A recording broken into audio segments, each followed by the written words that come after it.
नहीं आता।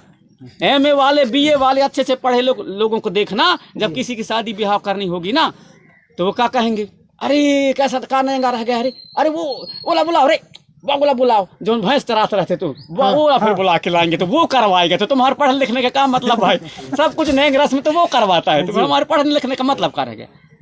हमको तो और अच्छा उससे सीखना चाहिए ना क्या कैसा है। तो यहाँ तक घुसने में और यहाँ तक पहुँचने में अभी हमारे जो पुरखों का जो ज्ञान है वो परा विज्ञान है, विज्ञान से बहुत आगे, उसी का नकल कर करके ये कर रहे हैं भाई। अग्नि का ज्ञान दुनिया को हमने बताया, अनाज का ज्ञान दुनिया को हमने बताया, और मान लो कि बात में पढ़े लिखे एक स्कूल वाले पढ़े हैं, कॉलेज में पढ़े हैं, अच्छा डिग्रीधारी हैं। अब 10 जन को आप लोग या 2 जन को एक अच्छा डिग्रीधारी बहुत पढ़ा लिखा, उसको मान लो कि बाद में दुनिया पूरा ख़त्म हो जाए, सब जगह दाना पानी सब कुछ ख़त्म हो गया, दाना कुछ ना रहे कहीं भी ना, एक अच्छा पढ़ा लिखा आदमी को और एक गांव में पढ़ा लिखा किया है, मतलब अपने बुजुर्गों को संगत किया है उसको, और पढ़ा लिखे आदमी को, दोनों को ले जा करके कम से कम नहीं तो 25-25 किलोमीटर के दूर में, 50-100 200 किलोमीटर के दूर में जंगल हो चारों तरफ, वहाँ ले जाके छोड़ दो। अब कौन जिंदा लौटेगा वहाँ से? जो स्कूल कॉलेज में जो यूनिवर्सिटी में पढ़ा है, जो डिग्री किया है वो लौटेगा जिंदा, कि जो नहीं पढ़ा है अपने सियानों के साथ गांव में परिवार में समाज में रहा है वो लौटेगा? कौन लौटेगा?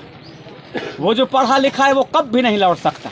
उसको मालूम ही नहीं है, जब भूख लगेगा वहाँ अनाज नहीं मिलेगा, वहाँ खाना नहीं मिलेगा, पानी नहीं मिलेगा, तो जो संगत किया है बुजुर्गों के सियानों के परिवार में अपने गांव बस्ती में, उसको मालूम है कि कौन पेड़ के छाली खाया जाता है, कौन पेड़ के कांदा खाया जाता है, कौन पेड़ के पत्ती खाया जाता है, जिंदा रहा जाता है। उसको जो पढ़ा लिखा है उसको तो ज्ञान ही नहीं है कुछ भी। वो पता चला कि भूख में कुछ भी खा, मरने वाला पत्ती खा लेता वो मर जाएगा वहीं, लेकिन कौन जिंदा रहेगा? जो अपने परिवार में गांव में सीखा है वो जिंदा रहेगा। तो कौन जरूरी है? ज्ञान।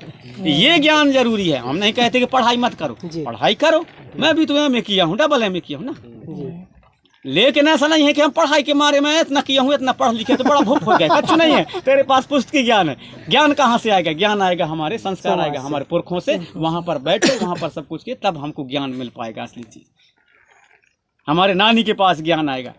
अब हमारे पुरख अब छोटे छोटे क्या थे, शायरी बनाते थे, उस समय आग जलाते ना, अंगीठी नहीं जला करते थे, जला लेते थे, तो वहाँ ठंड के समय में सब जुड़ जाते आसपास के। अब आसपास के जुड़ते थे, जब आसपास के सब जुड़ जाते थे, बाल बच्चे सबसे आने भी जुड़ते थे, नानी भी जुड़ती थी, वहाँ दादी भी रहे, वहाँ आजी भी रहे, वहाँ नाना भी रहे, वहाँ काका भी रहे, सब कोई रहे, अपने अपने हिसाब के वहाँ तापते थे आगे। अब जिसको जैसे घेर ले उसको, तो जो पीछे आता था, मैं बहुत छोटे से मेरा दिमाग काम करता था, तो उस चीज़ को जब पीछे आता था क्या करता था, जब उसको जगह नहीं मिलता था तो क्या कहता था, इतना बड़ा कुम्हड़ा रहे ना, कहते थे।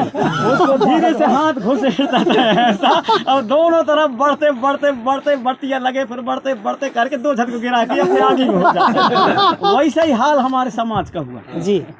दूसरे लोग क्या किए, सूजी बन के घुसे, कितना बड़ा कोमड़ा रहा है ना, और ऐसा फैलाते वो तुम्हारे सब में, तुम्हारे सत्ता में, तुम्हारे संस्कृति में, तुम्हारे धर्म में, तुम्हारे कर्म में, तुम्हारे खेत में, खलिहान में, व्यवहार में, चाल में, चलन में, सब कुछ में तुम्हारा कब्जा कर लिए, तुमको धकेल दिया पीछे अपने बढ़िया ये शिक्षा मिलता है ना, वो शायरी था अपने से। जी। फिर उसमें हमारे सियाने ने बताते थे, किस्सा सुनाते थे, चोटिया और लोटिया रहे ना, तो हम लोग फिर हाँ कहते थे, चोटिया और लोटिया रहा, कहते हाँ, तो चोटिया कहे चल घर बनाए, लोटिया कहे मैं क्या करूँ घर बना के, तो कहे पानी गिरीता कहे मैं ढोरा में घुस जाऊँ।